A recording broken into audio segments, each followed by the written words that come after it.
Vou falar do conceito e o Torsten vai complementar. Para quem quer saber detalhes, Instagram, @BapFlamengo, tudo minúsculo, tá todo o plano da gente lá para você ver. Quando a gente falou de eficiência aqui e do plano 2030, que o Torsten comentou, nós vamos ser mais eficientes. A gente entende que hoje o clube tem uma margem operacional de 22, ela vai para 31 em 5, 6 anos, e o faturamento vai sair de 1,4, talvez seja o faturamento desse ano, para 2,1 bi. Esta diferença vai fazer com que, para além dos 500 milhões que a gente já tem, né, que não são os 300, 200 do futebol, que a gente não quer abrir mão de performance esportiva. Total. Então nós temos que continuar enchendo o tanque do futebol. Sobra 100. 100 vezes 5, 6 anos, dá 600. Mais esse dinheiro que a gente está falando aí, você vai atingir talvez 1,8 bilhão de reais. Da onde que viria os outros 700 que faltam? O nível de endividamento do clube hoje é da ordem de 100 milhões, a gente levaria para 800 milhões de endividamento, empurrando esse endividamento para o final, tá certo? O mais que a gente puder, para mais próximo da inauguração do estádio. E aí você teria uma dívida de 800 milhões em cima do faturamento de 2 bilhões, 2 alguma coisa de bilhões, que seria entre 35% e 40% de nível de endividamento. Isso é que está no programa de governo da gente, que a gente chancelou e que a gente entende que isso garante performance esportiva, independência do clube, que significa dizer que o clube não vai ficar quebrado ou vai ter risco de virar uma SAF, e que a gente vai fazer esse estádio. Tá certo? E vai ser um estádio que vai ser um caldeirão, vai ser lindo, não vai ter problema de acústica, como alguns têm, não vai ter problema de visibilidade, porque a gente conta com gente que trabalhou em Copa do Mundo, em Olimpíadas, e gente que sabe gerar receita incremental. Isso é importante. Muito importante. Sabe crescer receita no negócio. Disso eu tenho alguma experiência e estas pessoas que estão comigo têm bastante experiência nisso. Seria exatamente gerar receita? Crescer receita. O Flamengo não pode viver de O Flamengo de 1,4 bilhão, este Flamengo, se ficar com 1,4 bi, né? Tosh pode atestar. Não existe hipótese da gente construir um estádio sem virar SAF. Se você não aumentar o patamar de receita do clube, não é se nós vamos virar SAF, é quando. E isso não está sendo dito para o torcedor médio.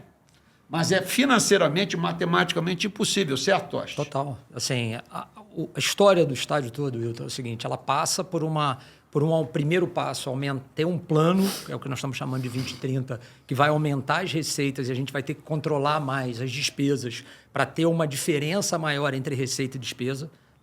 Passando que é a eficiência do clube. Que é a eficiência, trabalhar a eficiência, ou seja, você não precisa crescer proporcionalmente para fazer esses investimentos, e esse dinheiro a gente entende que vem da transformação digital que a gente vai fazer, vem dessa sinergia entre as áreas, esse planejamento integrado que vai ser feito. Novas receitas, área de novos negócios. Então tem todo um plano sendo desenvolvido para isso, de coisas que a gente que está lá dentro sabe onde tem algumas oportunidades, e isso integrado vai render muito mais. Isso é um assunto separado da questão do estádio, mas que ele é fundamental para a questão do estádio. E a questão do estádio, para te explicar, que a gente já tem um grupo formado com profissionais, todos eles brasileiros, mas que estão em alguns lugares do mundo. No dia seguinte... Não é que eles estão aprendendo, né, Tosh? Na verdade, estão passando o conhecimento. Participaram de Copa do Mundo e Olimpíada no Brasil. Então, assim... E fora. A gente aqui no Brasil... Apesar das vezes da nossa síndrome de vira-lata, né? Assim, fizemos uma Olimpíada do ponto de vista de operação sensacional, né? Fizemos muito mais com menos, né? Se você comparar Londres tinha 1/3 a mais de dinheiro do comitê organizador para entregar, e a gente entregou jogos muito bem, né? Dentro dos conceitos do que a gente queria entregar, muito bem, focado na operação e tudo. Então, assim, a gente está pegando essas pessoas.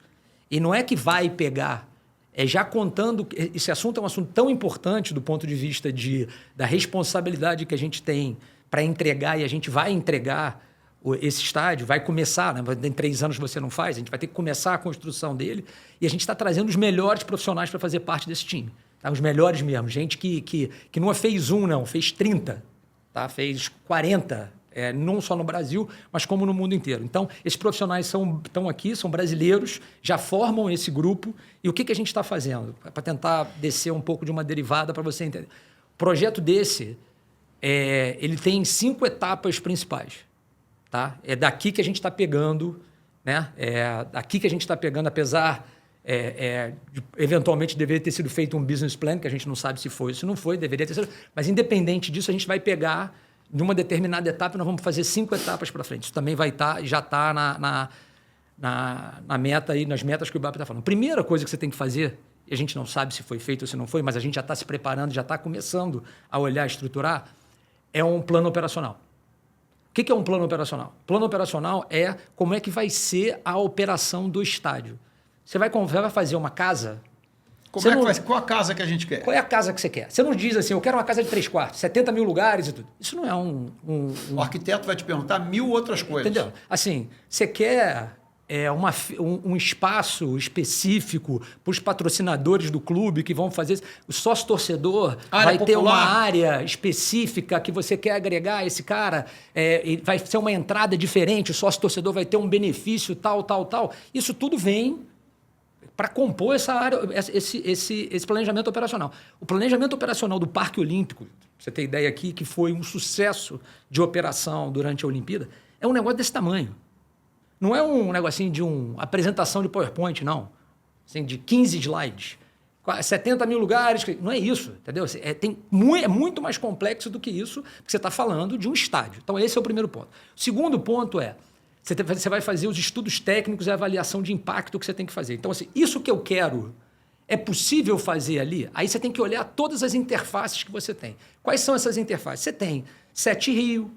Como é que vai ser a construção desse estádio? Que horas pode ir caminhão, que horas não pode? Eventualmente, você pode ter IFAM, dependendo do tipo de região que você tem. Você pode ter IFAM.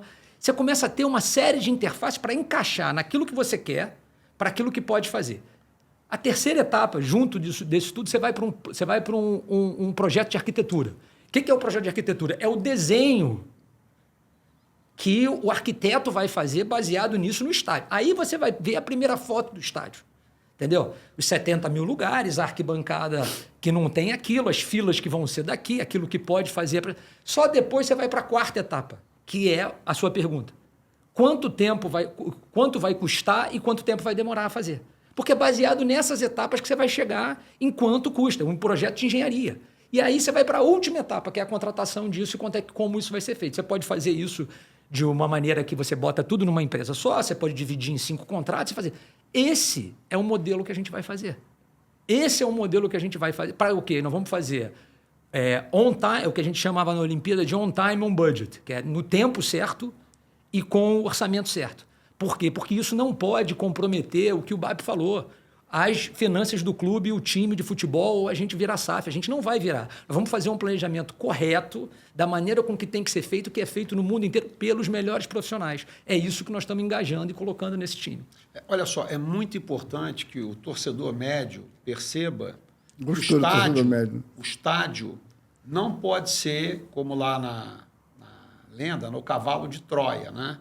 Não pode ser o cavalo de Troia rubro-negro que dentro dele, de madrugada, sai uma SAF. Com a gente não vai sair. Por quê? Porque nós temos conhecimento, consciência e capacidade e competência para executarmos sem que isso vire uma SAF. Curtiu esse corte? Então se inscreva no canal. O Só Resenha é o podcast que traz as melhores histórias e com a sua inscrição nosso conteúdo vai chegar para mais pessoas. Não custa nada. Dá essa moral, só clicar aqui e se inscrever.